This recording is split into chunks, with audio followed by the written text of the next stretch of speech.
Salut tout le monde, j'espère que vous portez bien. Donc, aujourd'hui, nous sommes au troisième tutoriel du DevOps.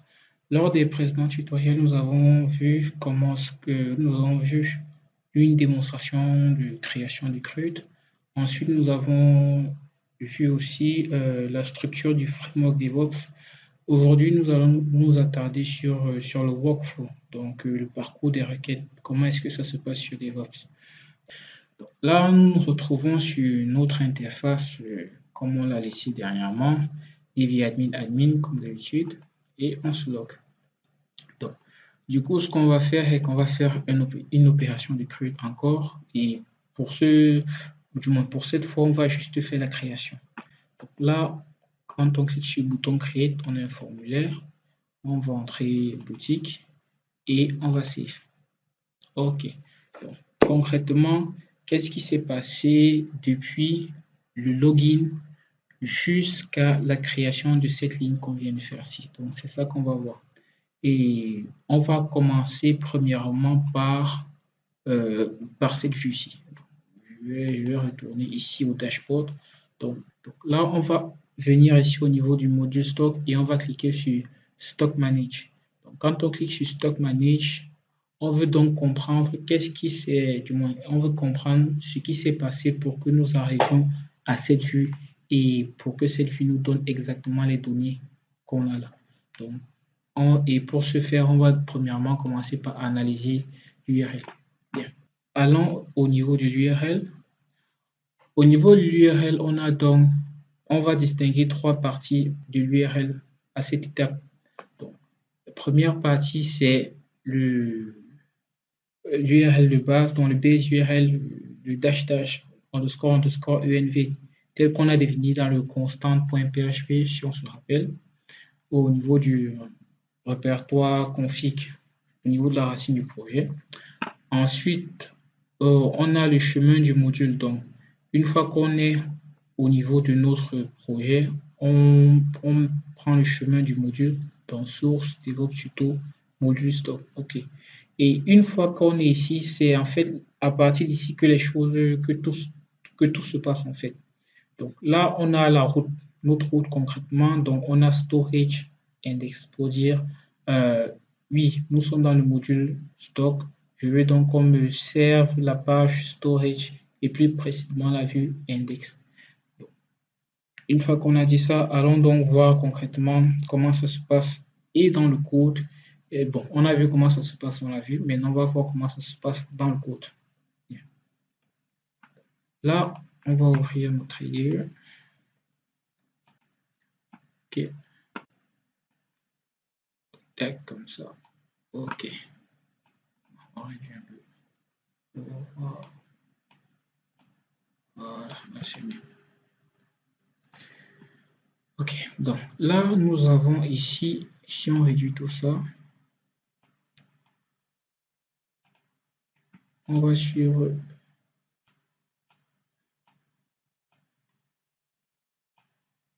le parcours.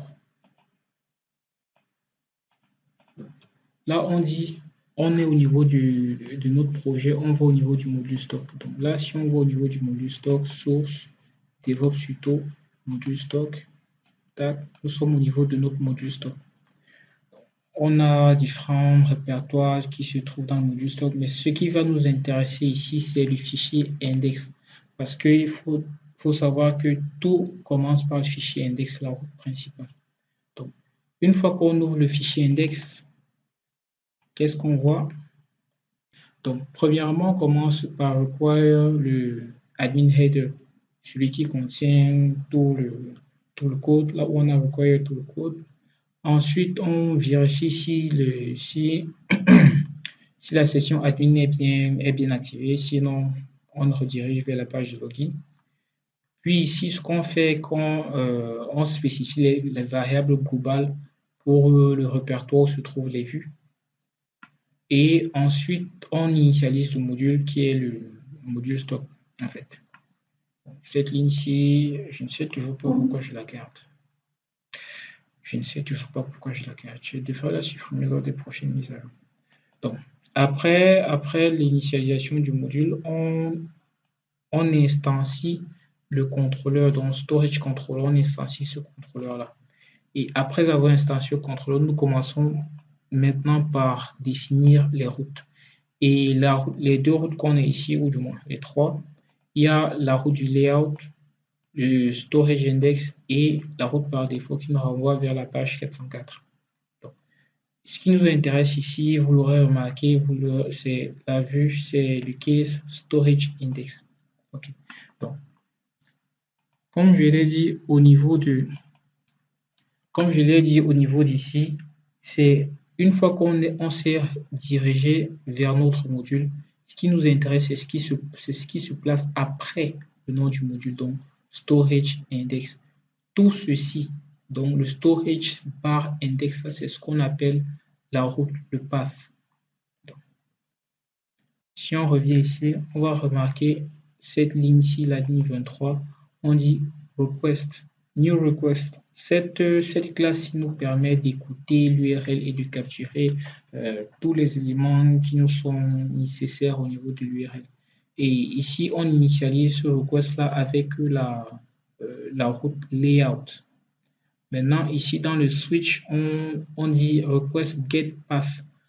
En gros, comme j'ai dit tout à l'heure, ce qui se trouve ici dans désolé. Donc, le storage par index est ce qu'on appelle le path.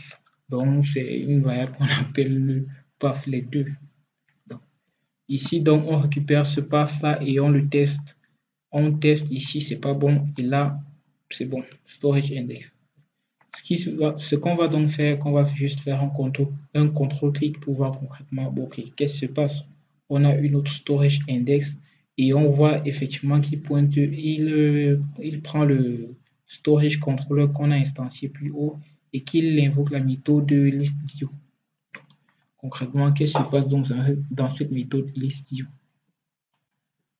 Contrôle-clic sur list_dio, on tombe au niveau de la classe storage controller. Ici, nous sommes dans la méthode, voici la méthode list_io. Donc, on fait plein de choses, il y a des choses qui se font. Voilà, c'est tout ce que je peux dire pour le moment. Il y a des choses qui se font. Et ensuite, on arrive sur cette dernière ligne ici qui est render list_io. Cette méthode-ci prend en paramètre des données prend en paramètre du HTML ou du texte. Plus précisément, ça prend donner du texte. Et ce texte, en fait, ce qu'on envoie, c'est du HTML. Du HTML qui est formaté ici avec cette classe-ci, storage table init, qui prend en paramètre le lazy loading et va faire ce qu'on appelle build index table. Donc, va nous construire ce tableau-ci. Et enfin, la dernière méthode qu'on appelle faire render pour dire, OK, une fois que tu m'as calculé tout ce tableau-ci, je veux donc que tu me transformes ça en HTML ou du moins en texte. Et ce texte-là sera envoyé au niveau de render list_io. Et une fois que c'est envoyé, bah, on a ceci. Jusqu'à là, vous allez me dire, OK, mais ouais, ça se passe comment encore? Voilà, en fait, oui, il y a encore beaucoup de choses qui se passent. Donc, ce qu'on va faire est qu'on va entrer. Bon, vous allez m'excuser pas entrer dans cette méthode-ci. Peut-être à la fin de la vidéo, on verra ce qui se cache à l'intérieur. Donc, on va entrer ici au niveau de notre render list_io pour voir ce qui se passe à l'intérieur. Là, render list_io, tac. Donc ici, concrètement, voici le bloc qui va nous intéresser, Genesis Render View. Donc, ce qui va se passer ici est qu'on va appeler une vue default index. Si vous vous rappelez bien lors de la vidéo précédente, je vous ai parlé des fichiers des vues par défaut qui se trouvent dans Admin View Default. Donc ici, voici donc où se trouve l'index par défaut qui est appelé au niveau d'ici. Et voilà. Là, nous avons donc notre index par défaut. On sait donc où il se trouve, on sait comment on l'appelle et justement, on l'envoie ces paramètres qui est le titre, l'entité en question, le data table HTML. Voilà. Ce paramètre-là, c'est le data table HTML en fait que voici ici. Donc, c'est comme ça globalement qu'on a fait pour atterrir sur cette page-ci. Je ne rentre pas trop dans des détails de comment ça se passe avec les classes parce que bon, on veut juste voir le workflow. On entrera dans plus de détails plus tard. On résume tout ceci avec ce petit schéma-ci. Donc, le navigateur envoie une requête telle que définie par la précédente URL et on tombe donc au niveau de l'index du module. Au niveau de l'index du module, on entre dans une route de switch case et là, une fois qu'on trouve le case qui nous intéresse, on va donc appeler un contrôleur qui lui fera le traitement avec les modèles et les vues et tout le tralala et qui va nous retourner donc notre vue HTML qui sera affichée à l'écran. Ok. Donc, là, c'était par rapport à l'affichage du data table. Maintenant, on va aller plus loin avec les actions concrètement.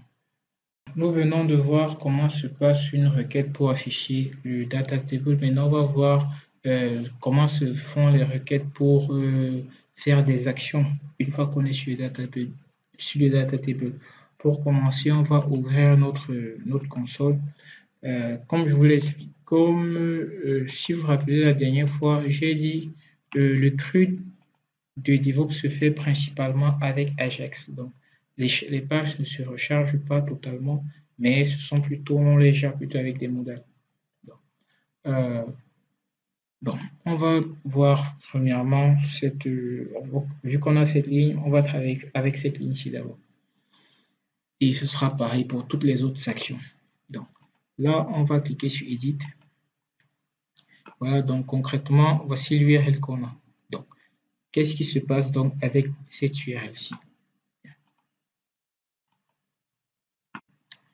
On va analyser l'URL en question. Donc, nous avons une URL qui ressemble à ça. On connaît déjà le parti du base URL. Ensuite, le chemin du module, ça on le sait. Maintenant, contrairement à la précédente URL qui nous donnait directement le path, c'est-à-dire storage/index, qui lui allait nous afficher la vue ici, on spécifie clairement services.php point d'interrogation path égale storage.new par exemple. Donc, à ce niveau, voici où se trouve concrètement le path qu'on a spécifié dans notre route en fait. Allons maintenant dans ce fichier-là et voyons notamment ce qui se passe un peu comme on l'a fait précédemment. Là, on va donc, si on suit bien, on est au niveau du module stock, on va donc au niveau du fichier services. Une fois qu'on est au niveau du fichier services, on remarque à peu près la même structure que dans le fichier index. Donc là, on initialise nos contrôleurs, on require le headers, là on fait des use pour faciliter la tâche. Mais ce qui change ici, c'est ceci. C'est cette ligne-ci. Cette ligne-ci, en fait, va définir ce fichier comme, on va dire, une sorte de web service qui peut donner qui peut recevoir des requêtes Ajax et renvoyer des réponses. On va dire ça pour être simple et terre à terre. Là, ce qu'on va remarquer directement est au niveau de nos cases. On ne va plus passer par request, new request et ça parce que bon, c'est la même chose qu'on a vu précédemment. Donc, ce qu'on a ici, c'est justement toutes nos cases qui représentent en fait tous les services disponibles pour cette entité-là. Notamment, on a new, create, edit, update et bon, beaucoup d'autres choses. Ici, le new, si nous permet, c'est le new. Donc, si on clique ici sur create, là, on va remarquer new. Donc, voici le new en question qui va nous faire un render, qui va nous faire ceci. edit, voilà edit qu'on avait tapé tout à l'heure. Donc là, edit, ça va nous faire la même chose, sauf que ça va pré-remplir le champ. Donc si on tape sur edit, tac, là, ça pré-remplit le champ. Donc voilà globalement, et voici le edit normalement. Si on va sur le new, déjà, on a render, donc on va taper là sur storage form render. On entre là, voilà, tac, tac, on a plein de choses qui se passent. Et si on va au niveau du create, là, on retombe sur notre storage controller. On tape comme ça, tac, voilà ce qui se passe. On a un ensemble de traitements qui se font et ensuite, on a ici un return, ce dont on peut, un return ici. Donc, là, on va encore essayer de faire un create.